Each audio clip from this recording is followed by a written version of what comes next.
Mon cher Warren Buffett, comment je peux te décrire? Comme un bienfaiteur de l'humanité?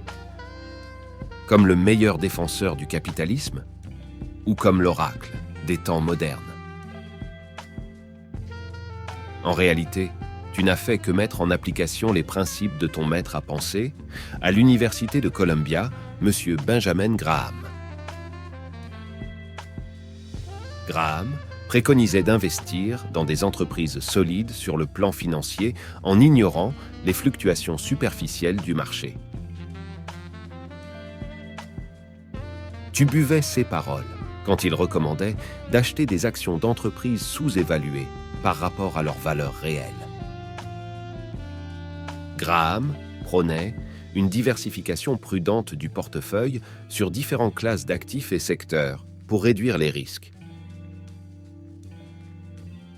Et tu as suivi ces principes à la lettre.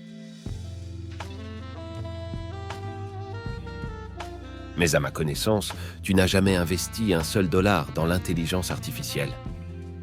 À quoi te servirait l'innovation? Tu n'as pas investi un seul dollar dans la création de substituts de viande à base de plantes. À quoi servirait le développement durable? Tu n'as pas investi un dollar dans les éoliennes. Du moment que les énergies fossiles rapportent de l'argent. Pas le moindre centime non plus dans l'exploration spatiale. À quoi servirait la compréhension de l'univers? Pas le moindre dollar dans la désalinisation de l'eau. Il vaut mieux investir dans la vente de soda. Aucun investissement dans la reforestation pour lutter contre les gaz à effet de serre. Plus ils ont chaud, plus on peut se faire du fric. Mais je dois reconnaître que tu as investi massivement dans Apple, laquelle représente plus de 50% de ton portefeuille. Mais ce n'est nullement pour contribuer à un monde meilleur, comme le préconisait Steve Jobs. Mais juste pour mettre la main sur une partie des 100 milliards de résultats nets de l'entreprise. Tu as su, guidé par la pensée de ton maître, attirer les investisseurs conservateurs qui constituent ton cœur de cible. Il s'agit souvent de personnes d'un certain âge, privilégiant la sécurité à long terme. Tu as vite compris qu'il était essentiel de leur ressembler et d'incarner une sobriété qui résonne avec leurs propres valeurs. C'est pourquoi tu as choisi de résider dans la même maison que tu as achetée dans les années 60. Et tu circules toujours au volant d'une voiture ordinaire, car ce n'est pas intelligent d'effrayer les investisseurs par un luxe inutile. Tu ne cesses de clamer que ton salaire de base est seulement de 100 000 $ par an, pour prouver que tu ne gaspilles pas l'argent de tes fidèles. Ta politique marketing exige que tu t'occupes personnellement des dossiers d'investissement de tes clients sans recourir à une armée de gestionnaires. Tu dois constamment leur prouver que leurs investissements sont une affaire personnelle pour toi. En cela, mon cher Warren, je dois reconnaître que tu as surpassé ton maître à penser Benjamin Graham grâce à une politique marketing très soignée. Chapeau. Par ailleurs, tu as toujours recommandé à tes investisseurs de ne jamais vendre leurs actions à la légère. C'est pourquoi ils gardent parcimonieusement leurs actions, jusqu'au dernier soupir, sans en profiter. Sait-on jamais?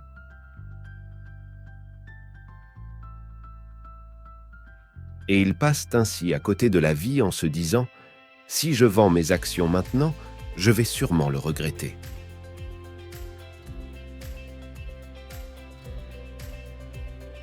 Mon cher Warren, ne crois-tu pas que tu as gâché tant de vies en incitant à thésauriser, encore et toujours?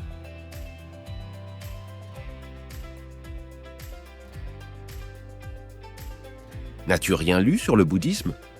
Sur l'importance de l'ici, du maintenant et du bien absolu?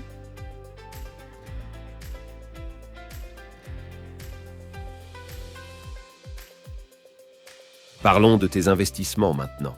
Ils ont rapporté beaucoup d'argent, mais ont-ils rendu le monde meilleur?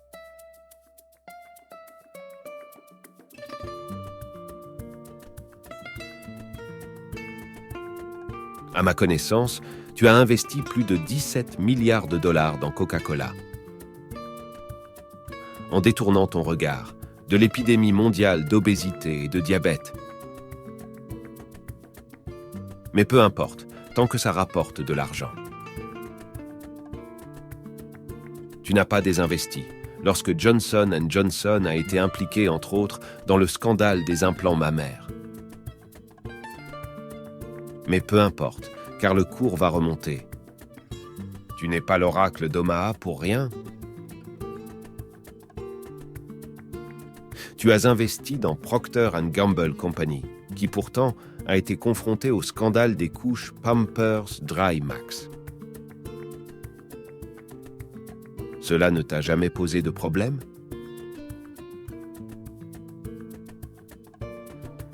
Et Kraft Heinz Company, qui est une de tes fiertés, n'a-t-elle pas été accusée, entre autres, de dépréciation massive de ses actifs?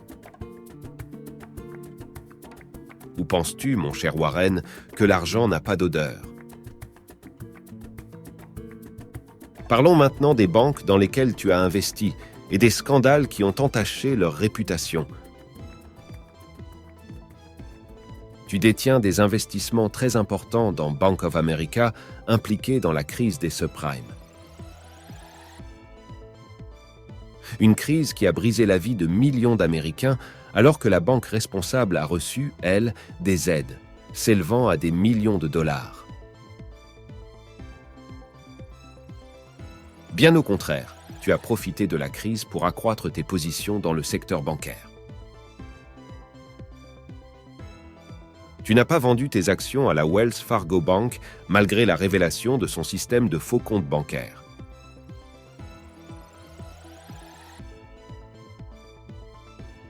Tu as fermé les yeux et les oreilles jusqu'à ce qu'elle ait commencé à perdre de l'argent sous l'effet des amendes subies.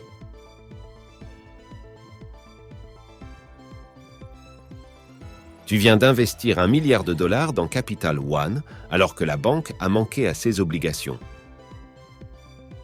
Elle s'est fait voler les données personnelles de 106 millions de clients.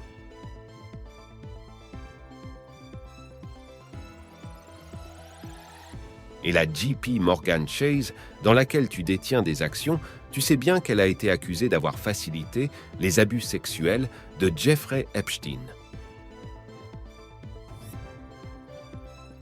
Dis-moi, mon cher Warren, les investissements éthiques, tu n'en as jamais entendu parler?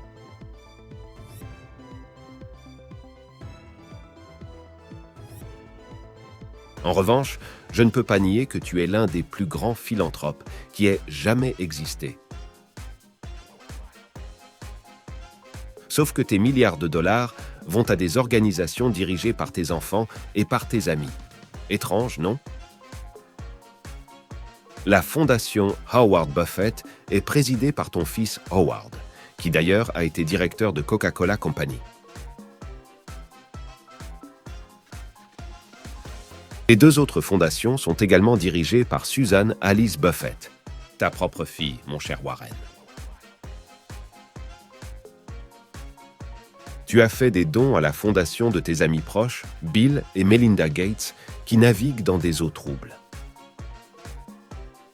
Et derrière laquelle, il y a un trust dont les uniques administrateurs sont aussi Bill Gates et son ex-épouse. Étrange, non? Une fondation qui n'hésite pas à investir aussi dans l'armement, dans la junk food, et qui investit dans les organismes génétiquement modifiés. Tout à l'opposé des principes généreux proclamés.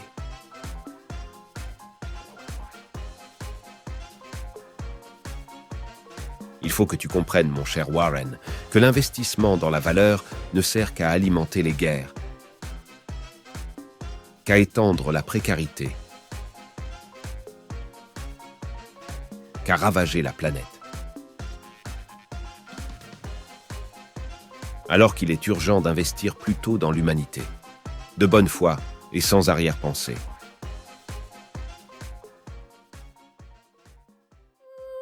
Mais ça, c'est une science millénaire que ne connaît pas ton maître, a pensé Benjamin Graham, et que je tiens de mes ancêtres. Que je tiens de la chenille du désert. Que je tiens du chat des sables. Que je tiens du hérisson. Et de mon ami le dromadaire. Alors si un jour tu viens en Tunisie, mon cher Warren, je te promets le grand éveil.